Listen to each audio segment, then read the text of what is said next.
I'm Matt Reynolds, and this is my podcast. I can do the job, but running the business is quite difficult. What a lot of tradesmen lack, and I was probably one of them, is business skills. I don't mind making mistakes. You learn from your mistakes. Information is all around you in the minds of people that work beside you. This is episode 8 of Trench Talk. I'm Matt Reynolds, and this is the podcast where we go into the trenches and talk, not with those people who are orchestrating from up high, but to those who are actually in the trenches honing their craft. That may be in the world of business, sport, entertainment, anyone who is on the front lines doing amazing things. Today, I spoke with AFL premiership player and former captain of the Carlton Football Club, Anthony Koutoufides. Kouta is known as one of the most athletic players to ever play the game and is famous for his ability to mark and control the football one-handed. He played 278 games with Carlton, won the 5th season of Dancing with the Stars, was Kouta the Greek God in Gladiators, and has been inducted into the AFL Hall of Fame. Following his stellar career, Kouta admits he struggled to find his feet as he learned to deal with life after football and found himself dealing with health concerns in 2010. It wasn't until one of his friends introduced him to the Herbalife range of nutritional products that things began to turn around. Today, Kouta has found his niche helping other people improve their own lives in his work with that same company. He's also about to launch the Koutoufides program, an online training platform based on his own experience as a professional athlete. We discussed his playing career and the lessons he's now incorporating from football into his business life. You can find Kouta at anthonykoutofides.com, on Twitter, Facebook, and on Instagram. Enjoy my chat with Anthony Koutoufides.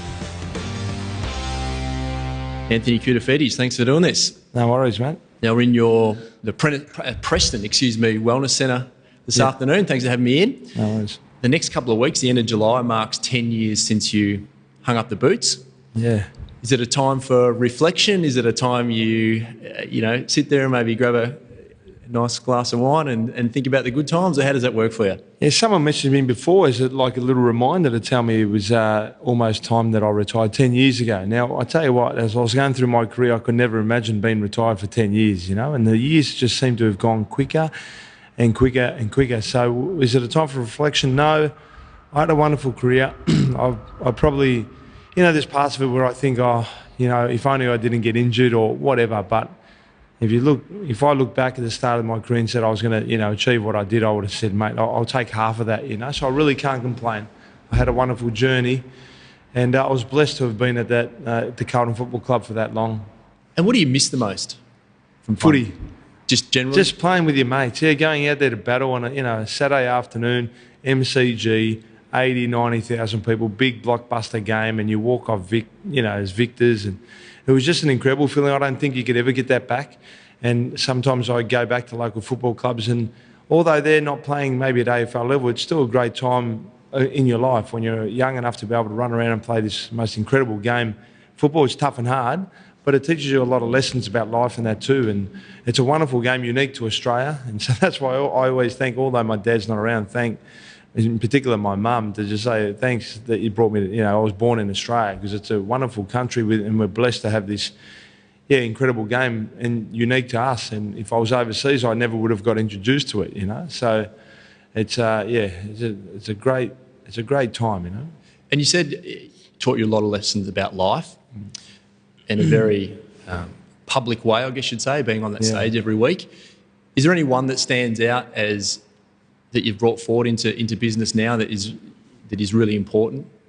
Well, I found it tough to break into the senior team. I was on the list in 91 and didn't get a game. Played 6 games in 92, 8 games in 93. Then I got dropped for 2 games in 94 and then came back.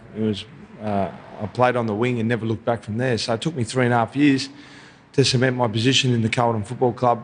And so I learned a lot from that. And that nothing has come easy for me. I've really had to work with everything that I do, and maybe if football came easy, I probably wouldn't have understood, what the business world was all about. But those lessons there taught me a lot about how hard you have to work, and you have bad days, good days, but you just continually push through and persist. And then at the end of it, I was able to, make the Australian AFL Hall of Fame, through it all. So difficult period, and I look back now, I don't think too much of it, but during that period of 3.5 years, it was hard. It was really, really hard.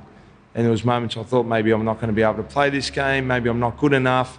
self-doubts and all that. I was lucky I had a great family that supported me throughout it.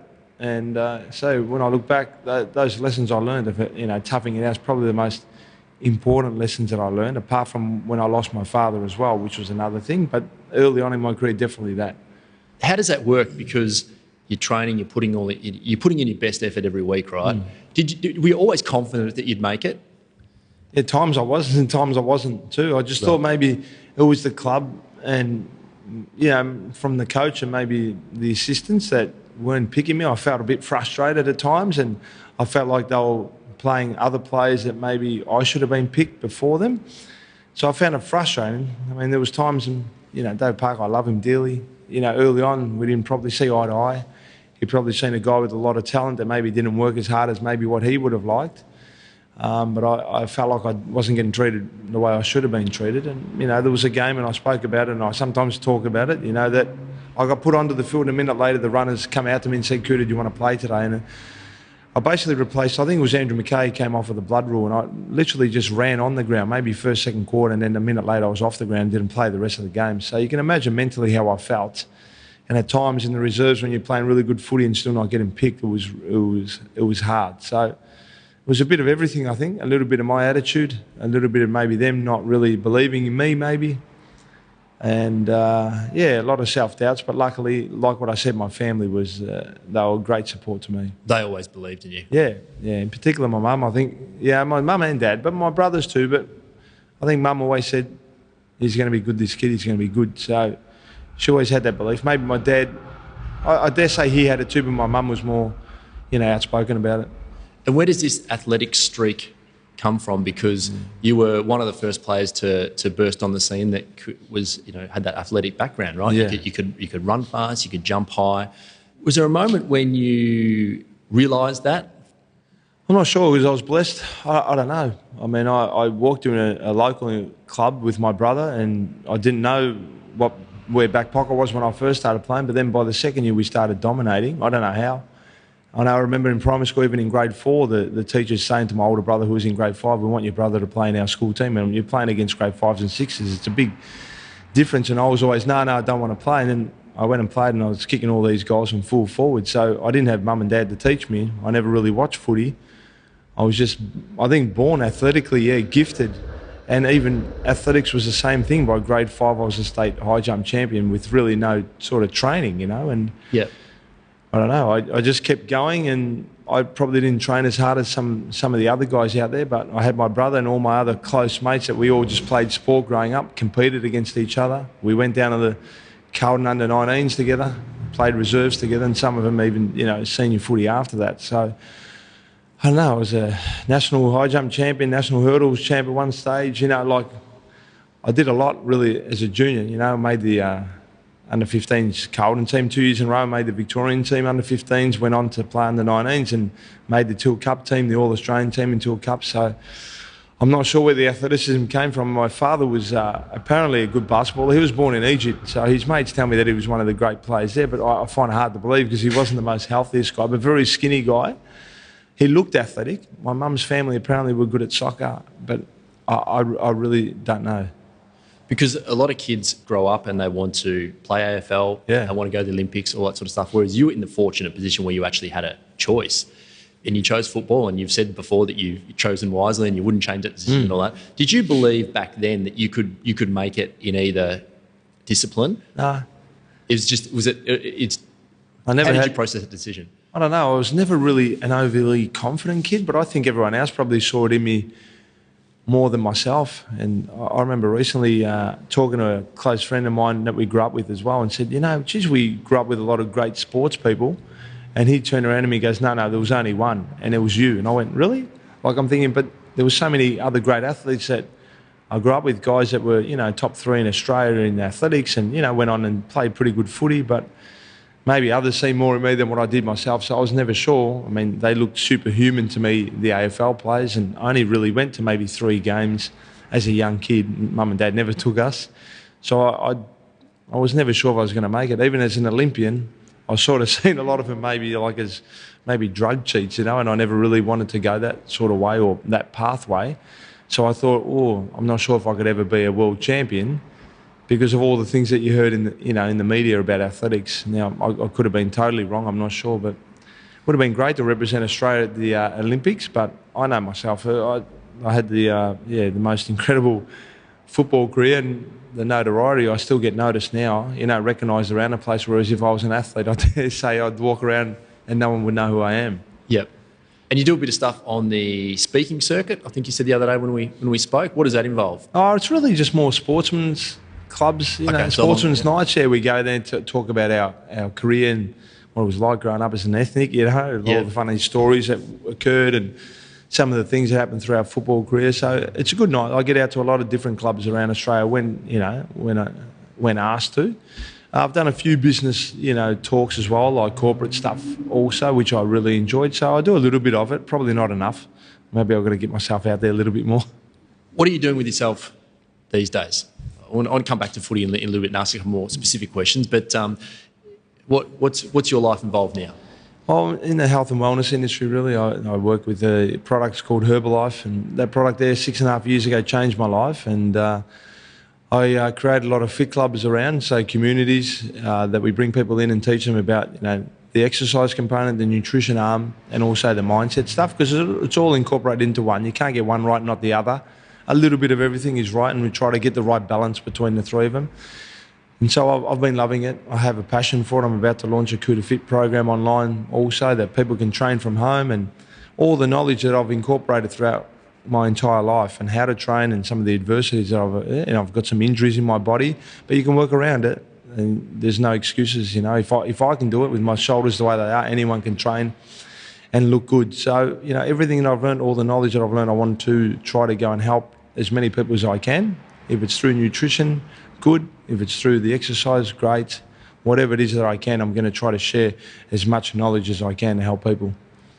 And I imagine that the people you work with really look to you as a leader. Yeah. What do they want to know most from you?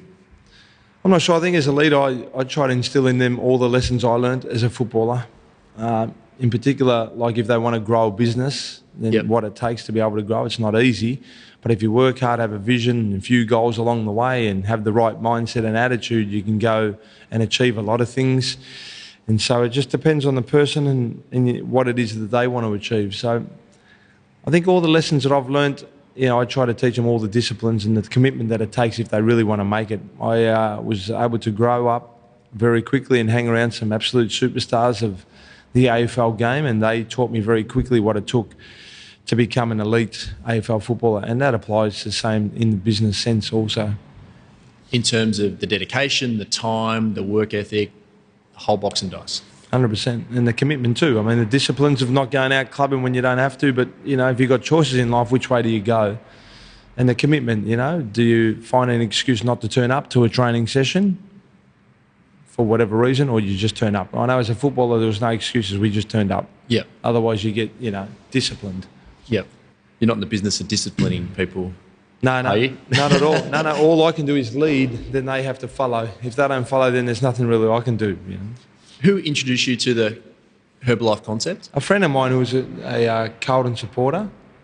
So about 7 years ago, I was quite ill, sleeping 11 hours a night and struggled to get out of bed and had a lot of health issues. For the first time, I was really concerned with my health, and I was eating organic food, going to see doctors, and I just got worse and worse. And I was just waiting for something bad, some bad news to come along. And then someone introduced me to the product, and I was real sceptical because I'd tried a lot of things before. I was given things for free when I played, but I never ever felt a difference. But I knew the guy. I thought I would try it. 6 days later, I bounced out of bed after 6 hours of sleep. And so I've been on that product now for over 6.5 years. It's not for everyone. Some people are a bit, funny about it. That's fine. But I absolutely smash it and love it, and I feel great at the age of 44. So, I totally believe in it. Can you say the product? Herbalife. Oh, is it a specific one? Oh, no, if you look over there, there's behind the cabinet, or in the cabinet, there's like probably 30 to 40 products in the range. And it was a combination of those that helped you. So how long ago are we talking? 2000 6.5, so probably 2010. 2010? Yep. Okay. So around that 2010, early 2011 period was when I struggled. It was a good 12 months, I reckon. I stopped training and stuff, yeah. Why did you stop? Because you seem like a pretty... you're certainly big in stature still. You seem like you look like you're certainly trained now. Yeah, Did you now. stop through that period? Yeah. Yeah, I stopped at times. I just thought maybe the body was tired from my career, and so I thought maybe I'd give myself a week off here, a week off there, but it didn't really help. Yep. I don't know. Still to this day, I've still got no idea what was wrong. I was eating organic food, fish and chicken and veggies and all the things that you need to eat, but it didn't work, so I still don't know. And it was just a lethargic feeling, was it? Yeah, really lethargic, yeah. Yeah, right. The transition out of playing to normal life, we hear so much in the media about that being a difficult thing. Can you talk through that period in your life for us? Yeah, I was lost. Yeah? I was lost. Why is that though? Because, why is that? That's a I don't know, question. because I thought I was ready, and some people walk back into the footy environment or get asked by their club maybe to come back, maybe do something with the AFL, maybe go into the media. So I did a little bit of it because I did Gladiators, and then sort of Channel 7 had me doing a little bit of media, but I just wasn't really going anywhere with it. And so by the next year, I found myself not really doing too much with it. And so I really had to go and find my feet. Now, all I've really known my entire life is really sport and footy, and so what was the sort of field that I can go into that maybe I would enjoy again? I had a diploma in financial planning, and I was thinking, I don't know if I can just sit in an office all day and talk to people, in that sort of way. I love the outdoor environment and the flexibility of being free, maybe not having a boss. So I had to find myself, and I tried, a few different things and, worked for a finance company, all those things, but there was nothing that I used to wake up in the morning like I did with footy and love with a passion and get to work with excitement. So, yeah, so it was a difficult period, and there's no different to anyone, I guess, that works, in an environment or a business where they work for 20 years and then, all of a sudden are retrenched and they're like, okay, what do I do now? A bit like, 40 employees. Yep. So no different to them. So I don't say I'm, deserve any sympathy from anyone because, I've been very, very lucky with what I was able to achieve anyway. But yeah, as a footballer, playing in front of 90-odd thousand, 80-odd thousand, knowing what you got, your contracts and all that, to all of a sudden not having that, it was, really hard. And I knew everything about footy. Other than that, not too much more. Just the lessons that I learned from footy. So I was lucky I found this vehicle and, I applied myself to it like I did with footy, and it's been very, very good for me. And you said before that you could never go back and recreate that feeling of playing in front of that amount of people. Are you more comfortable with that now? Did you miss that initially? Yeah, I think I miss it a lot. You'd wake up at night still dreaming as if you had to go to training, and you wake up and go, oh, no, I don't have to go to training anymore. So it was like instilled in me for so long. I think footy was such a love and a passion that it's going to be hard to always say that like it's gone out of your system. Deep down inside, sometimes you wish you were young again, just playing footy again. But I love my life now, don't get me wrong. I love what I do. But that feeling, that grand final day, the 99 prelim final, how do you get that back?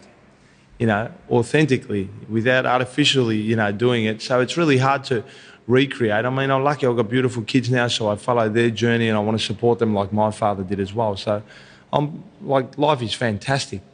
But how do you replicate what I was able to do, where you walk around town and, you've won a grand final where you're the king of the town, all of us players were, to then, just becoming Kouta again. And I'm one of the fortunate, and I always say I'm one of the fortunate ones that, left footy, towards the end had a great contract, sponsors and all that. And I still get recognised. So I'm not sure what happens to the other players. I'd love to know, but there's probably something there that we do need to do to sort of help some of these players, because it wouldn't be easy. Do you still socialise with a lot of the guys that you're playing with, 95 to that 2000 period? No, not really. I don't now. I think everyone's life is so busy. I know I am. I don't really get enough time for myself, let alone, for everyone now with 3 kids and their sporting demands. The wife, I've got, being an ethnic, you've got to visit your mum and in-laws, all that stuff that you've got to do as part of the journey. So I haven't really been, I don't catch up with my fellow teammates often. Every now and then I might see them around. I wanted to ask you about 2 games. You just mentioned one of them, the 1999 prelim. Yep. The greatest quarter ever played, I think it's been called. Your quarter, individual. You don't believe? You don't think that? I'm not sure. I'll take that any day. I mean, it was a great quarter, I think, because of the occasion.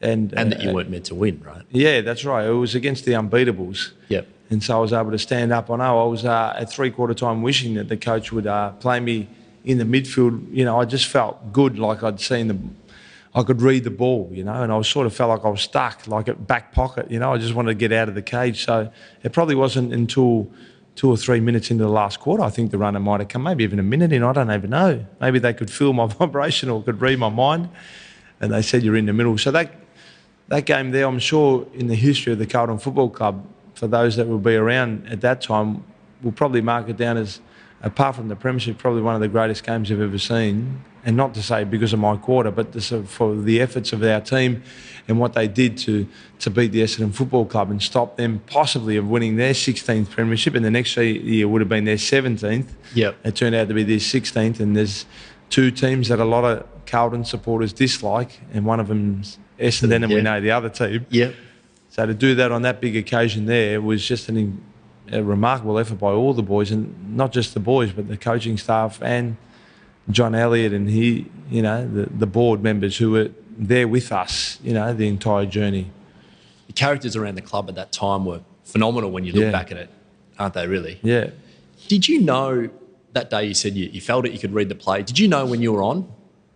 That day I did, you know, you felt it. Yeah, there's certain days the ball just comes to you, and there's other days you're chasing around, you're just missing it by, you know, half a centimetre, or I shouldn't say centimetre, half a metre or whatever. Yep.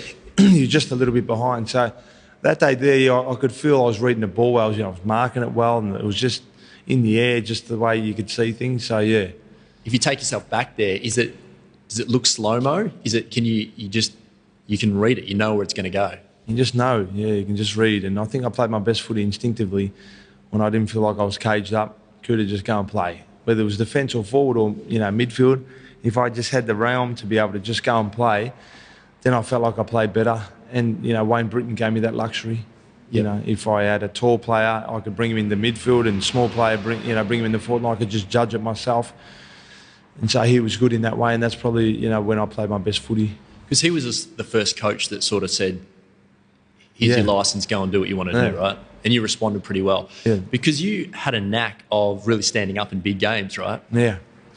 I love big games. You love the occasion. I loved it.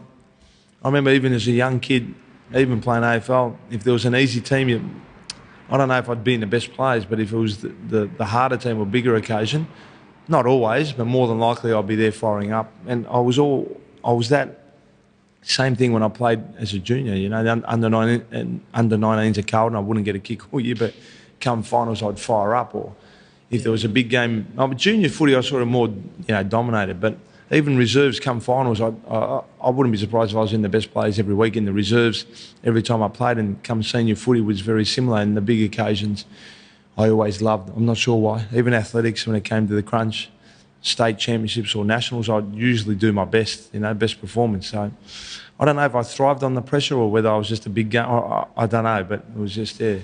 And does that translate into business now?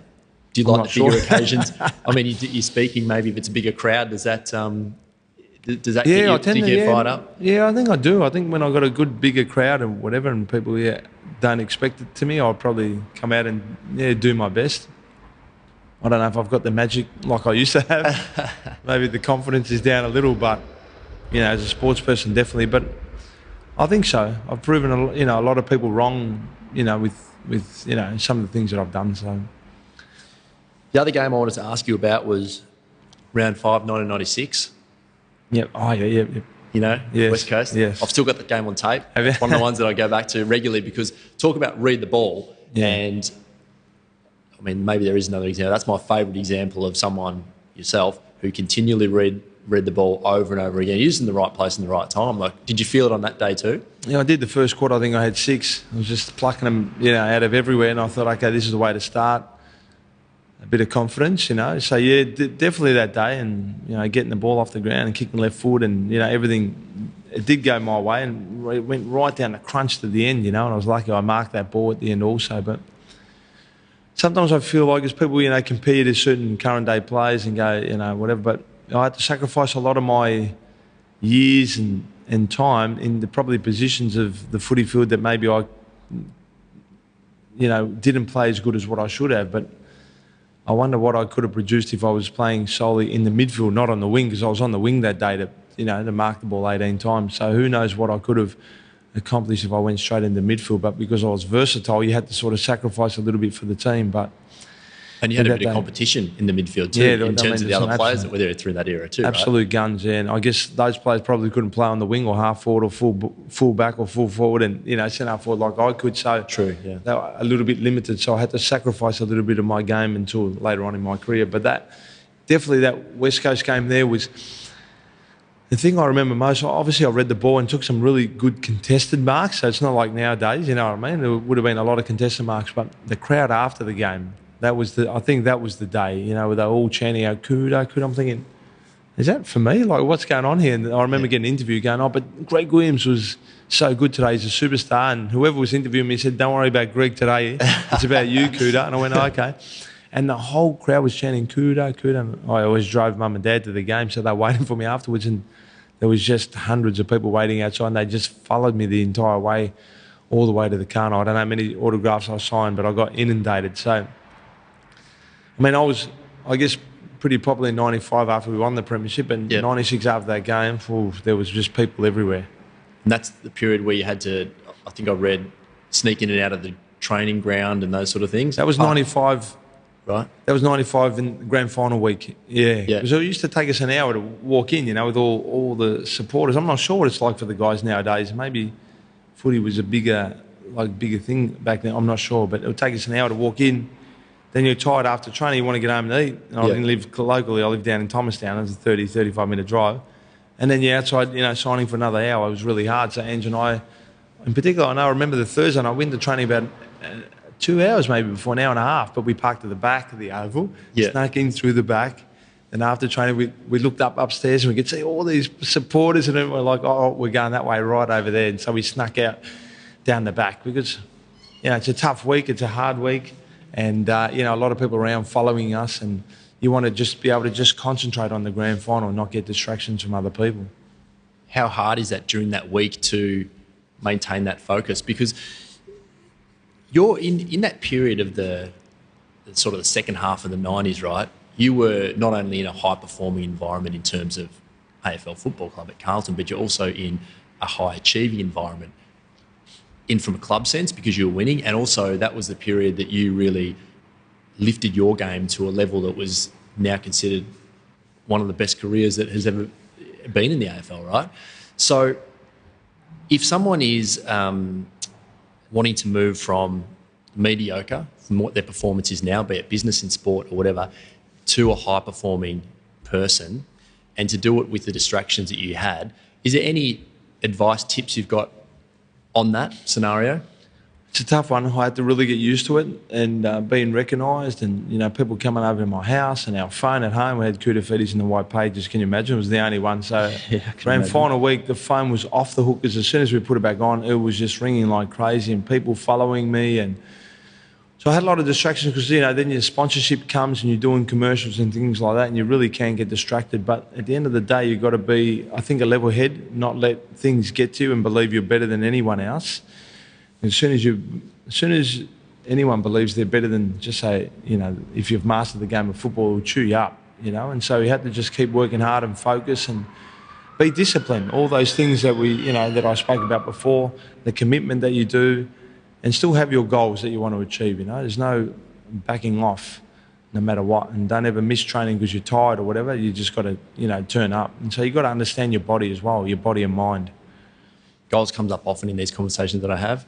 You had Carlton psychologist, excuse me, I was about to say psychiatrist, Andrew Stewart advised you to write down every day and highlight, I believe, I can, I will, just watch me. Yeah. And that was part of the turning point for you. Do you advise writing down your goals?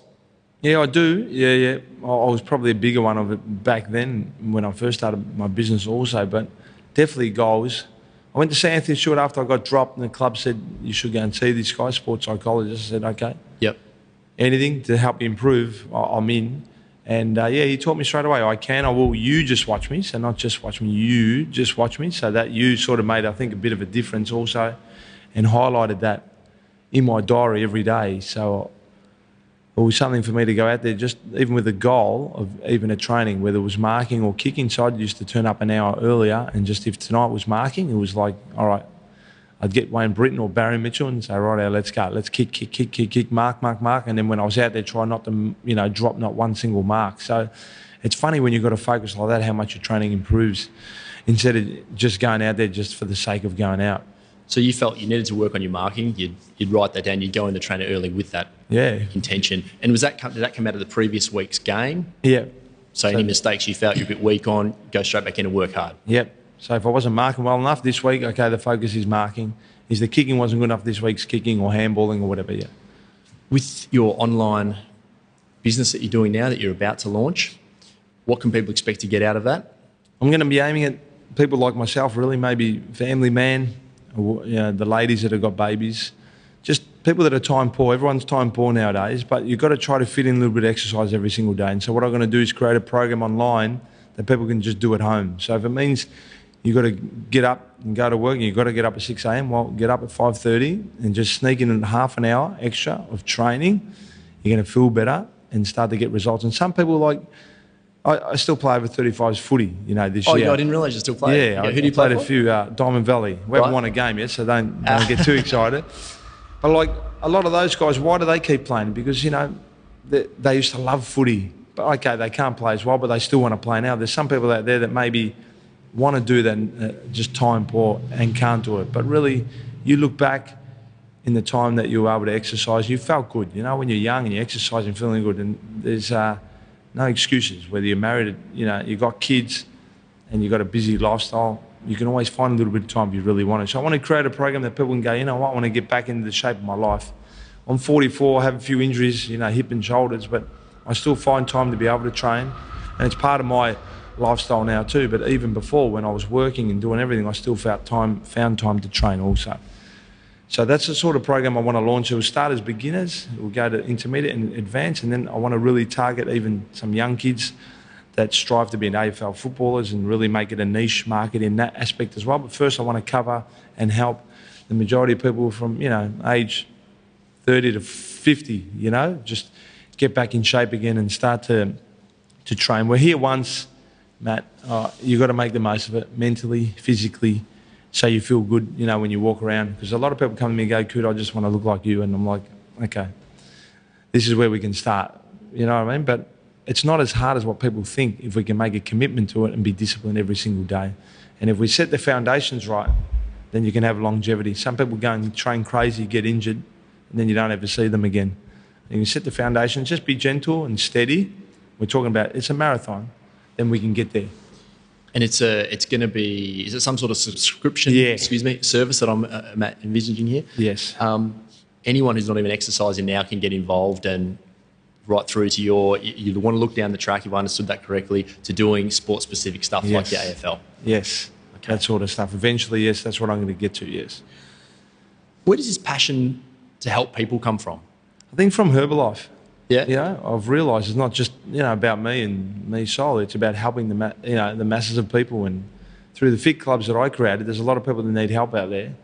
And that's where I've sort of found my passion. I understand what you have to do. And if I've got values that I can share with people, I'm going to do that. It's not just about me hiding them. It's about me telling people what it's all about, and helping them. And you know what? If you can help a handful of people in your life, they can really thank you afterwards. I get more gratitude out of that when people say you've changed my life, physically, mentally, health or wealth. I get more gratitude out of that than people patting me on the back after, the premiership win of 1995. So to me, it's special when you're helping someone, in their life. I can feel that you've really found your feet again, if that's the right way to put it. It certainly comes across. Is there any advice you can offer young men, women who are just embarking on a career, who want to make it successful, who are dedicated to being better?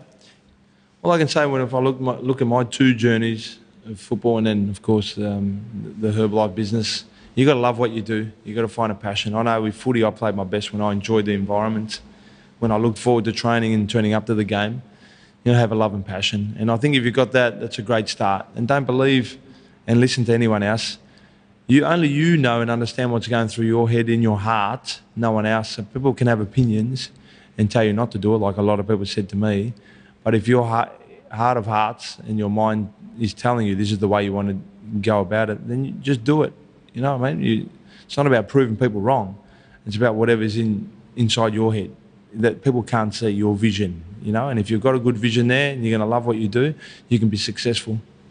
When you go to a sports store today, do you pick up Nike or Adidas shoes? I still have a love for Three Stripes, in all honesty. Adidas, they were a remarkable organisation that looked after me for 12 years and still look after me now with, you know, discounts. I mean, I love both brands, don't get me wrong, but the Adidas have always been the one that I've always loved, you know, because they've looked after me, the Three Stripes. And they're a great, fantastic company. You're stuck by each other. Yeah, yeah. I still wear Nike stuff. I won't lie, but, you know. If you could have one law changed, what would it be? Law? Yeah. Law? Oh, my God. I wouldn't know. Oh, never even thought about it, man. I've got no idea. Any favourite books or documentaries that you'd recommend? Books, Think and Grow Rich to me has been a Bible. You know, Think and Grow Rich by Napoleon Hill is a great book. Yeah. Sporting books, I've always loved Michael Jordan, so I think anything with him and his mindset and attitude is fantastic to go back and look at some of these superstar athletes. You know, I love biographies. Documentaries, I'm not sure. There's a lot of good ones out there. Big Michael Jordan fan too, by the way. So Yeah. particularly through that era, there was actually a lot of similarities. I was thinking earlier today between your careers in the sense that the shoe, the boot Yeah, saga, the shoe, the Barkley. the you know, a player that really came along and changed the game. The timing, of course, because they were very similar in your timing. But anyway, you probably thought He about was that. a superstar, though, mate. I was just okay, you know, compared to him in particular. If you could click your fingers and have it all done, where's Anthony Koutoufides in 10 years? Well, hopefully still in the, you know, health and nutrition, sporting, you know, training, exercise environment, helping people. I'd still love to be there. But obviously, you know, just, I don't know, family, man. I love my family and, you know, I want to be there for my kids also. To me, the most valuable thing in life is a happy family environment. You know, you walk in the house, everyone's happy and healthy. To me, that's probably the most critical thing. So as long as that's all good, I'm happy. Have you got any parting words? Oh, I don't know. It's been a great interview, though. Thanks very much. Like, some of the questions have been great, though. Really, they really do. You know, very insightful for people. Where do people find out more about you and what you're doing? And They can follow me on social media. You know, Instagram. Yep. I've got Anthony Koutoufides or Koutoufides. Then I've got a public fan page as well. I'm doing some more motivational videos on there with some of the experience that I've had in my life also. And AnthonyKoutoufides.com. Also, they can check it out. So that will evolve anyway, the Koutafit program and stuff also. Awesome. Well, cheers, mate. Thank you for carving out a little bit of your day, and I'll No let you worries. get back to it. Thanks very much. Thanks, mate. Pleasure. Hey everybody, it's Matt again. Thanks for listening. Just a couple of things before you guys clock off. You can get all Trench Talk episodes at xrm.com.au/podcast. You can also sign up for other goodies at the same site. Just plonk your email in there and you are covered. That's X for X-ray, R for Romeo, M for Mike.com.au/podcast. If you really like what I'm bringing you, please head to iTunes, subscribe to this show and leave a review right there. And lastly, if you want to contact me directly, type the @ symbol followed by Mr. Matt Reynolds into your search bar and you'll find all the social links. Goodbye.